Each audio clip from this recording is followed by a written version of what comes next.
శివుడి గురించి మీకు తెలియని 5 నిజాలు చెప్తాను వినండి. 1. రుద్రాక్ష. రుద్ర అంటే శివుడు, అక్ష అంటే కన్నీళ్లు. శివుడు కన్నీటి నుండి పుట్టిందే రుద్రాక్ష. 2. శివుడి మెడలో ఉండే వాసుకి పాము 3 చుట్లు చుట్టుకుని ఉంటుంది. ఇది భూత భవిష్యత్ వర్తమాన కాలాల్ని సూచిస్తుంది. 3. శివుడి వాహనమైన నంది కైలాసానికి ద్వారపాలకుడు కూడా.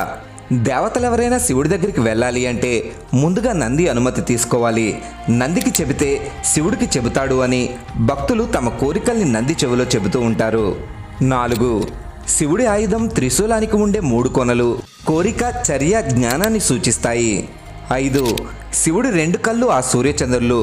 ఓసారి శివుడు ధ్యానముద్రలో ఉన్నప్పుడు పార్వతీదేవి సరదాగా ఆయన కళ్ళు మూసింది. దాంతో లోకమంతా చీకటైపోయింది.